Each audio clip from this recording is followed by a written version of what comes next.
즐기십시오. 하나님의 뜻 안에서 잔치를 즐기십시오. 라는 제목으로 하나님 말씀을 나누도록 하겠습니다. 많은 믿는 사람들이 하나님의 백성이라고 말하면서 하나님 안에서 은혜를 제대로 누리지 못하는 경우들이 많이 있습니다. 이 삶을 살아가지 못하고 늘 갈등, 고민, 염려, 걱정 이런 것들 속에서 힘들게 살아가는 것들을 보게 됩니다. 마치 누가복음에 나오는 탕자의 비유에서 집으로 돌아온 동생을 맞이하지 못하는 형처럼 늘 불만 가득한 삶을 살아가고 있습니다. 누가복음 15장 29절의 말씀, 30절의 말씀을 같이 읽도록 하겠습니다. 시작. 아버지께 대답하여 이르되 내가 여러 해 아버지를 섬겨 명을 어김이 없거늘 내게는 염소 새끼라도 주어 나와 내 벗으로 즐기게 하신 일이 없더니 아버지의 살림을 창녀들과 함께 삼켜버린 이 아들이 돌아오매 이를 위하여 살진 송아지를 잡으셨나이다.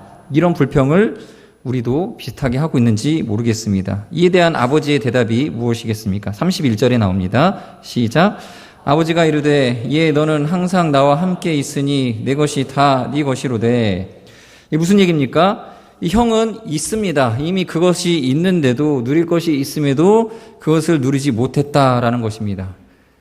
형은 누릴 것이 있음에도 그것을 누리지 못했다라는 것입니다. 동생도 마찬가지죠. 동생도 아버지 집에 거하고 있을 때에 그것을 누릴 줄 몰랐습니다. 그래서 저 바깥 외국에 대한 동경만 하다가 결국 재산을 가지고 나가서 다 탕진을 해버린 것입니다. 우리는 오늘 본문을 통해서 주님의 백성으로서 우리가 하나님의 은혜를 어떻게 누리며 살아가야 되는지, 어떻게 하면 그 은혜를 누릴 수 있는지를 살펴보도록 하겠습니다. 첫 번째는 내가 아버지의 집에 있음을 확신해야 합니다. 확실히 알고 있어야 됩니다. 오늘 본문 9장 1절, 2절의 말씀을 우리가 다시 한번 읽어보도록 하겠습니다. 시작.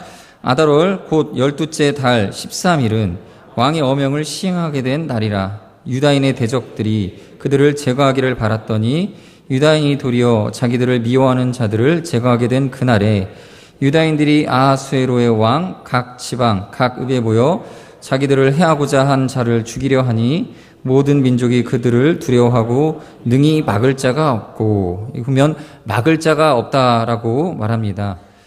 우리는 이렇게 시대별로 이렇게 막을 수 없는 상황들, 큰 흐름이 닥쳐오는 것을 대세라고 합니다. 대세. 메인스트림이라고 합니다. 이것을 변화시킬 수가 없으니까 많은 사람들이 그 대세를 따라갑니다.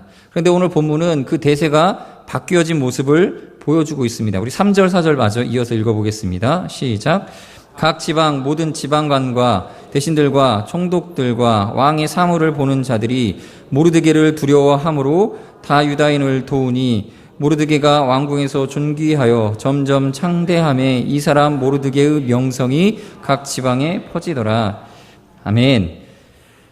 이렇게 며칠 전까지만 해도 성경에는 하만이라고 하는 이 반유대인, 그러니까 아말렉 족속의 사람의 그 권력이 대세였습니다. 그가 조서를 내렸을 때 많은 사람들이 두려워했고, 이제 유대인들은 다 죽나 보다라고 생각했습니다. 막을 수가 없겠구나. 그래서 많은 사람들이 이 하만의 편에 서서 유다인들을 대적하고 미워하였습니다. 그리고 날이 가까워지자 그들의 죽음을 예견하고 그 재물을 어떻게 탈취할까, 아마 이러한 생각이 가득했을 것입니다.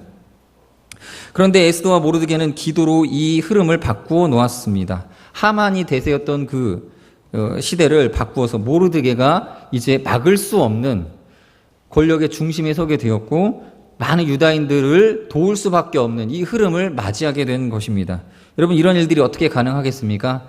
단 한 사람, 단 두 사람이 모여서 기도하면 가능하다라는 것입니다. 하나님께서 역사하시면 모든 대세를 다 바꾸어 주십니다. 그래서 성경은 오늘 이 수산성에서만 유다인의 대적자로 처형당한 사람을 500명이나 된다고 기록하고 있습니다. 무지하게 많은 사람들이 이 대세의 흐름을 타고 하만의 편에 섰다가 결국 하루아침에 바뀐 권력에 의해서 이거 어리둥절할 시간도 없이 한 번에 멸망을 당했다라는 것입니다.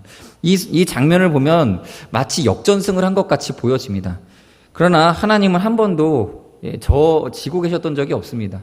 단지 눈에 보이는 흐름이, 이 세상의 흐름이 이렇게 하나님을 반대하는, 하나님의 백성을 대적하는 자들에게 자들의 그런 권력에 의해서 흘러가는 것 같다라는 이런 흐름의 속임수가 있었을 뿐입니다. 여러분, 우리는 속아서는 안 됩니다. 이 세상의 흐름이 이렇게 간다고 해서 우리가 그것에 흘러 넘어가서는 안 됩니다. 하나님의 뜻이 오직 이루어질 것임을 우리는 믿어야 됩니다. 그래서 세상의 흐름을 따라갈 것이 아니라 우리는 하나님의 말씀을 붙잡고 있어야 됩니다. 약속을 붙잡고 있을 때 우리는 이 결국 이루어질 대세에 우리가 흐름을 얻게 되는 것입니다. 저는 이번에 가습기 살균제 사건을 보면서 이게 벌써 이 사건이 터진 지가 4년, 5년 됐습니다. 그때만 해도, 그 4년, 5년 전만 해도, 이 대기업을 상대로 하여서 소송을 해서 이긴다라는 것은 불가능한 것이다라는 생각이 들었습니다. 저 사람들이 아무리 저항을 해도, 안 되는구나. 가난하고 연약한 소비자는 당할 수밖에 없구나. 이런, 분위기였습니다. 그런데 갑자기였죠. 여러분 갑자기 그러지 않았습니까? 총선 끝나고 나서 갑자기 가습기 살균제 이야기가 나오더니 이 흐름이 확 바뀌어버렸습니다. 저는 그냥 제 개인적인 추측을 해봅니다. 굉장히 억울한 일을 당한 누군가가 기도했겠죠. 하나님께서 그 기도를 들어주셨다. 제 추측입니다. 알 수는 없어요. 그러나 하나님께서 역사하신 것이라고 저는 제 나름대로 그렇게 생각을 하고 있습니다. 이렇게 판세가 바뀌어져 버렸습니다. 그러니까 이제 이 작은 이 민간인, 이 소비자들이 이기게 되는 것이죠. 이제 모든 사람들이 다 그 일을 돕고자 하고 있습니다. 이 장면을 오늘 성경에서는 이러한 커다란 판세가 바뀌는 장면을 다시 한번 우리가 보겠습니다. 2절, 3절의 말씀을 다시 보겠습니다. 2절 다 같이 읽겠습니다. 시작. 유다인들이 아수에로 왕의 각 지방, 각 읍에 모여 자기들을 해하고자 한 자를 죽이려 하니 모든 민족이 그들을 두려워하여 능히 막을 자가 없고 각 지방 모든 지방관과 대신들과 총독들과 왕의 사물을 보는 자들이 모르드게를 두려워함으로 다 유다인을 도우니 기도가 응답되었을 때에 이렇게 바뀌었죠. 다 바뀌어버립니다. 여러분들 이걸 믿으시기 바랍니다. 안 될 것 같지만 하나님 바꾸시면 다 바뀌어버립니다. 이 변화 속에서 강력하게 작용한 힘 중에 하나가 바로 두려움이라는 것인데요. 두려움. 3절에 보시면 모든 지방관과 대신들과 총독들과 왕의 사물을 보는 자들이 굉장히 권력 있는 사람들입니다. 이때 당시. 이들이 모르드게를 두려워함으로 모르드게를 두려워했다라고 말하고 있습니다. 그저 성전 문지기지 않았습니까? 그 왕궁의 수상궁의 문지기 아니었습니까? 그런데 그를 두려워했더라라고 말하고 있습니다. 많은 사람들이 이 두려움을 주기 위해서, 이 두려움을 표현하기 위해서 자신의 어떤 그 힘을 드러내는, 무서움을 표출하는 어떤 행동들을 할 때가 있습니다. 호랑이가 자신의 발톱을 이렇게 보인다든지, 우리 강아지들이 평소에 얌전하다가 자기가 좀 무서운 존재라는 걸 보이려고 이빨을 막 이렇게 드러낸다든지, 이런 것들처럼 마치 사람들도 자기가 얼마나 무서운 존재인지를 사람들이 만만하게 보는 것들에 대한 어떤 그 반감으로 반대 어필하기 위해서 이렇게 자기의 두려움을 드러내는 어떤 행동들을 할 때도 있습니다. 근데 이런 두려움들은 사실 우리가 두려워해야 할 대상이 아닙니다. 그것은 우리가 두려워야 될 것들이 아닙니다. 오히려 이런 행동들을 우리가 잘못 취하면요, 인간관계에 많은 문제를 일으킬 수 있습니다. 성경에는요, 이 두려움을 하나님으로부터 말미암은 두려움으로 묘사하고 있습니다. 특별히 이제 출애굽 당시에는 이스라엘 백성을 바라보는 이방인들이 그들을 두려워했습니다. 신명기 2장 25절에 이렇게 기록되어 있는데 다 같이 읽어볼까요? 시작. 오늘부터 내가 천하 만민이 너를 무서워하며 너를 두려워하게 하리니 그들이 내 명성을 듣고 떨며 너로 말미암아 근심하리라 하셨느니라. 두려움을 주었습니다. 하나님께서 그들과 함께 하심으로 말미암은 두려움이 세상 사람들에게 임했습니다. 또 다른 예로서 사무엘상 성경에 보면 악령에 시달리던 사울이 하나님의 영에 감동된 다윗을 두려워했다라고 사무엘상 18장 12절에 이렇게 말하고 있습니다. 다 같이 읽어보겠습니다. 시작. 여호와께서 사울을 떠나 다윗과 함께 계심으로 사울이 그를 두려워한지라. 이렇게 하나님께서 함께 하시는 것, 이것이 두려움입니다. 이게 두려운 존재입니다. 사실 뭐가 두려운 거죠? 하나님이 두려운 것입니다. 하나님이, 우리가 정말 두려워할 대상은 하나님을 두려워해야 되는 것입니다.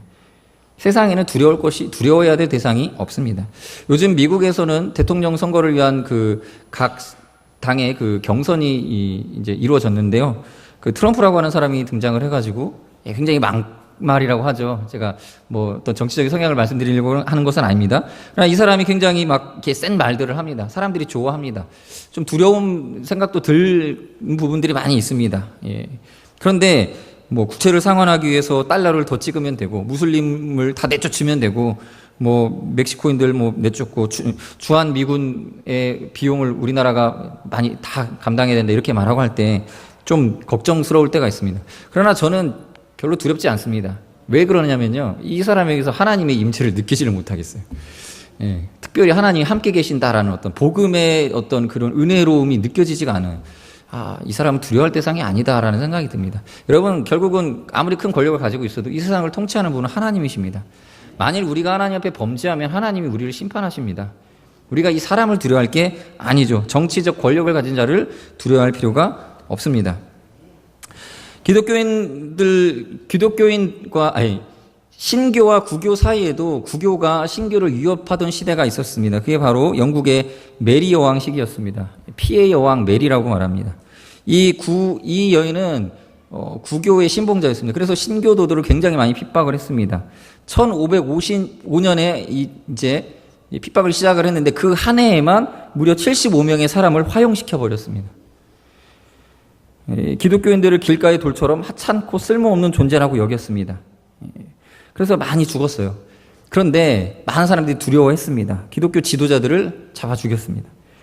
근데 그 여인이 이런 말을 했다고 합니다. 자기가 많은 기독교인들은 아무것도 아니라고 생각을 하는데 나는 이 100만 명의 군대보다 존 낙스의 기도가 더 두렵다라고 말했습니다. 존 낙스가 누굽니까? 이 스코틀랜드의 이 종교개혁자입니다. 이 사람은 어땠냐면요. 당당했습니다. 하나님의 말씀을 메리에게 전했습니다. 그리고 심판을 말하고 그의 여인의 잘못을 일목요연하게 정리해서 이렇게 심판의 메시지를 전했습니다. 그리고 스코틀랜드를 향해서 기도를 멈추지 않았습니다. 그러니까 이게 두려웠던 것입니다. 악한 마귀의 중심축이라고 볼 수 있는 이 여인이 기도하는 한 사람을 두려워했다라는 것입니다. 우리가 두려워할 대상은 딱 하나입니다. 하나님입니다. 그리고 가장 두려워해야 될 상황이 딱 하나예요. 내가 하나님의 반대편에 있고 내가 하나님의 사람을 대적하고 있고 그런데 내가 대적하는 저 존재는 하나님의 사람이고 이런 상황을 우리는 두려워해야 됩니다. 이게 가장 두려운 거예요. 여러분, 우리가 정말 두려워야 될 사람을 제가 한 분 소개해 드리겠습니다. 바로 예수님입니다. 처음 들으신 분들도 있을 거예요. 예수님입니다. 예수님을 가장 두려워해야 됩니다. 우리는 예수님의 사랑을 힘입고 살아가는데 정말 두려워야 할 대상이라는 것 또한 인식해야 됩니다. 마태복음 10장 28절에 예수님께서는 이렇게 말씀하고 계십니다. 몸은 죽여도 영혼은 능히 죽이지 못하는 자들을 두려워하지 말고 오직 몸과 영혼을 능히 지옥에 멸하실 수 있는 이를 두려워하라. 후에 누가 이 일을 하실까요? 재림하실 예수님께서 하실 일입니다. 우리 예수님 두려워해야 됩니다. 참새 2마리가 한 아사리온에 팔리지 않느냐? 그러나 너희 아버지께서 허락하지 아니하시면 그 하나도 땅에 떨어지지 아니하리라. 너희에게는 머리털까지 다 세신 바 되었나니 두려워하지 말라. 너희는 많은 참새보다 귀하니라. 누구든지 사람 앞에서 나를 시인하면 나도 하늘에 계신 내 아버지 앞에서 그를 시인할 것이요. 누구든지 사람 앞에서 나를 부인하면 나도 하늘에 계신 내 아버지 앞에서 그를 부인하리라. 자, 이 부인하는 일들이 왜 벌어집니까? 두려움 때문입니다. 우리는 예수님만 두려워하면 됩니다. 그리고 내가 주님 앞에서 이 두려움 가운데 있지 아니하고 혹 죄악 가운데서 회개하지 않은 상태에 있다면 빨리 회개해야 됩니다. 두려운 마음으로 회개하셔야 됩니다. 마태복음 5장 25절에 예수님께서 좋은 예를 들어 설명해 주셨습니다. 다 같이 읽어볼까요? 시작. 너를 고발하는 자와 함께 길에 있을 때에 급히 사화하라. 그 고발하는 자가 너를 재판관에게 내어주고 재판관이 옥리에게 내어주어 옥에 가둘까 염려하라. 진실로 내게 이르노니 네가 한 푼이라도 남김이 없이 다 갚기 전에는 결탄코 거기서 나오지 못하리라. 아멘. 심판이 오기 전에 빨리 회개해야 됩니다. 여기에는 우리가 민첩해야 돼요. 빨리. 무엇을 두려워해야 된다고요? 죄를 두려워하셔야 됩니다. 하나님의 반대편에 서 있는 상태를 두려워하셔야 됩니다. 여러분, 작은 죄라도요, 그 죄가 하나님 앞에서 합당하지 못한 거면 이게 우리를 죽음의 길로 이끌어 갑니다. 이제 유다인들을 대적하던 이 많은 죄악된 세력들, 그들은 하루빨리 유다인의 편에 서든지 하나님 편에 서든지 했어야 되는데 이 재물의 눈이 어두웠는지 이 대세라고 하는 세상의 권력 앞에 무릎을 꿇었는지 계속 그 편에서 돌이키지 않고 있다가 갑자기 임한 이 대세의 변환에 대응하지 못하고 결국 죽음을 당하게 됩니다. 5절, 오늘 본문인 9장 5절 6절 말씀을 다 같이 읽어보겠습니다. 시작. 유다인이 칼로 그 모든 대적들을 쳐서 도륙하고 진멸하고 자기를 미워하는 자에게 마음대로 행하고 유다인이 또 도성 수산에서 500명을 죽이고 진멸하고. 유다인이 마음대로 행하게 되는 시기가 오기 전에 빨리 유다인과 화해했더라면 어땠을까요? 목숨은 건졌을 것입니다. 빨리 요청했다면, 마음을 돌이켰다면. 혹시 여기 성도님들 가운데, 자, 이것을 비유로 하여서 우리 마음 가운데 혹시 하나님의 반대편에 있는 것, 하나님을 대적하는 자들과 함께 죄악된 생활을 하면서 아직도 갈등하고 있다면, 대세와 분위기에 편승해서 그리스도인이 해서는 안 되는 일, 또는 그리스도인이 있어서는 안 되는 장소에 머물러 있는 성도님들이 계시다면 빨리 돌이켜 회개하시기 바랍니다. 지금은 손해보는 것 같을지라도 그 손해를 감수해내며 하나님 편으로 돌이켜야 됩니다. 우리가 주님 편에 있음을 확신해야 하나님의 은혜를 얻을 수가 있고요. 그 은혜를 누릴 수 있습니다. 이것이 우선입니다. 우리는 하나님의 은혜를 얻기 위하여 하나님 편으로 빨리 돌아가야 됩니다. 두 번째는 우리가 은혜를 누리기 위해서 나의 것을 가지고 잔치를 베푸는 이러한 마음이 있어야 됩니다. 나의 것으로 잔치를 베풀어야 됩니다. 무슨 뜻일까요? 우리 한번 말씀 보겠습니다. 13, 14절 보실까요? 9장 13, 14절 15, 16절까지 계속 읽도록 하겠습니다. 시작. 에스더가 이르되 왕이 만일 좋게 여기시면 수산에 사는 유다인들이 내일도 오늘 조서대로 행하게 하시고 하만의 10 아들의 시체를 나무에 매달게 하소서 하니 왕이 그대로 행하기를 허락하고 조서를 수산에 내리니 하만의 10 아들의 시체가 매달리니라. 아달월 14일에도 수산에 있는 유다인이 모여 또 300명을 수산에서 도륙하되 그들의 재산에는 손을 대지 아니하였고 왕의 각 지방에 있는 다른 유다인들이 모여 스스로 생명을 보호하여 대적들에게서 벗어나며 자기들을 미워하는 자 7만 5천 명을 도륙하되 그들의 재산에는 손을 대지 아니하였더라. 아멘. 보면 우리가 유념해서 보아야 될 게 굉장히 그 엄중한 복수를 행하게 됩니다. 죽입니다. 죽이는 일들이 계속 나오는데 생명은 죽였습니다. 아마도 이 아말렉의 편에 서 있는 사람들을 도륙하는 일들은 아마 하나님께서 이스라엘의 출애굽 당시로부터 이스라엘의 역사 계속 그 아말렉에 대한 하나님의 진노는 지금까지 계속 이어지고 있었던 것 같습니다. 그래서 유다인들로 하여금 이 아말렉을 진멸하게 계속 하고 계십니다. 그런데 아마도 그 명령에 대한 기억이 있었는지 이들의 재산은 탈취하지 않습니다. 사울왕이 그랬죠. 사울왕은 아말렉을 대적하여서 싸우다가 하나님의 권능 속에서 이겼는데 그 재물을 탈취하느라 정신이 없었습니다. 여러분, 그런데 여기 보시면요, 8장 11절에 보면, 이 에스더서 8장 11절에 보면 재물을 탈취하라고 이미 허락하고 있습니다. 왕의 조서에는요, 탈취해도 된다. 읽어볼까요? 제가 읽어보겠습니다. 조서에는 왕이 여러 고을에 있는 유다인에게 허락하여 그들이 함께 모여 스스로 생명을 보호하여 각 지방의 백성 중 세력을 가지고 그들을 치려하는 자들과 그들의 처자를 죽이고 도륙하고 진멸하고 그 재산을 탈취하게 하되, 탈취해도 된다라고 했는데 유다인들 보면 지금 행동을 보면요, 탈취하지 않았습니다. 재산은 손 안 댔다라고 명확하게 설명을 해주고 있습니다. 뭡니까? 지금 유다인들은 하나님의 명령이 더 앞선 거죠. 그리고 재물에 대한 욕심보다 지금 중요한 건 뭐냐면 이 아말렉에 대한 하나님의 심판, 우리의 대적에 대한 하나님의 그 뜻을 이루는 것에 집중하고 있다라는 것입니다.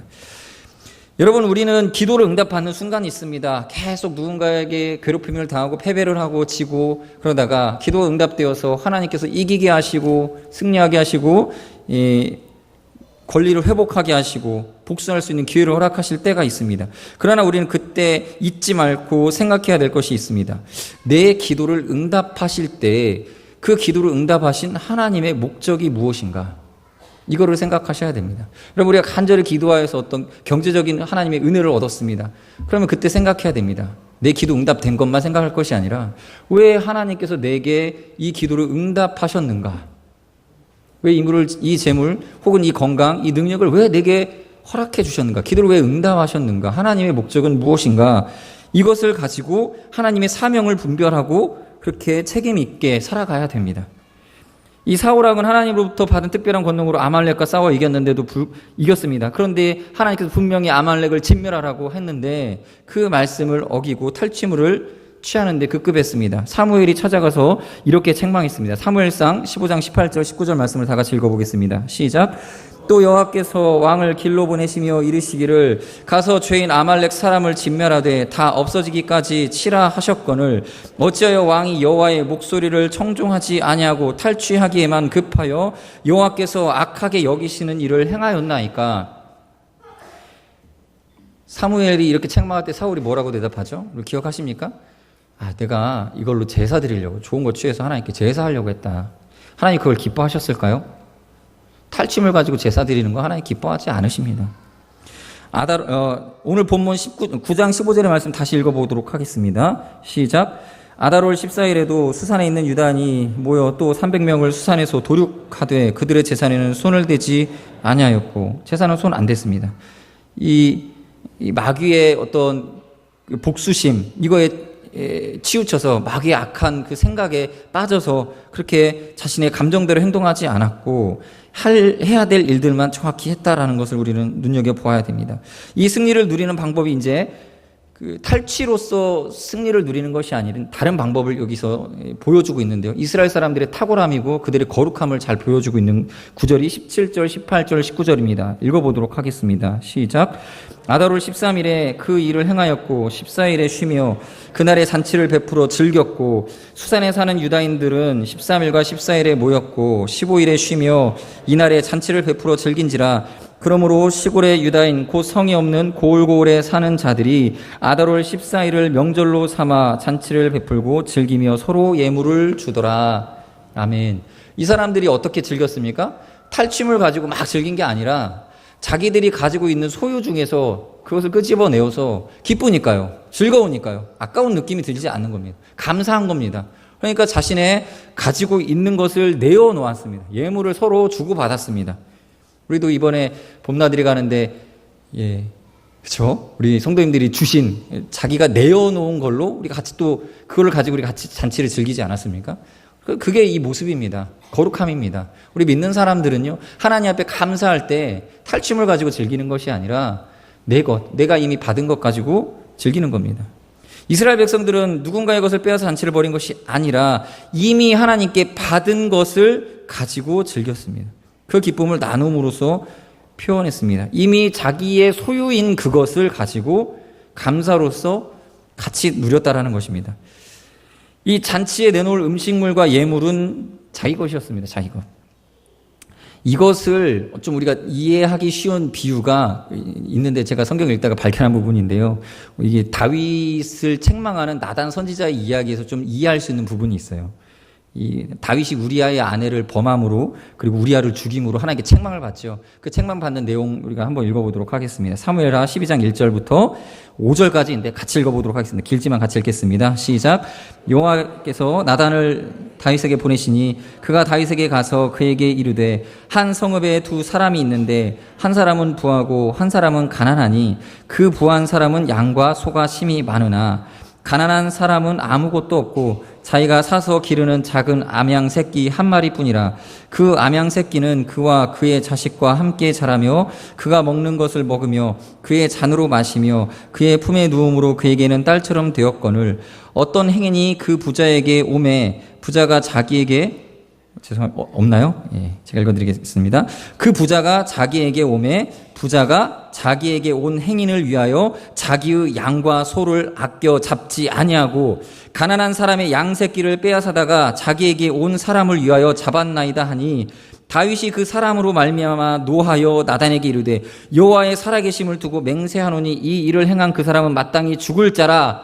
그 사람이 누구를 비유하고 있습니까? 다윗을 비유하고 있는 거예요. 지금 우리의 모습을 잘 묘사하고 있는 것입니다. 우리는요, 잔치를 벌이되 내 것 가지고 잔치를 벌일 때 흥을 못 느끼는 마음이 있어요.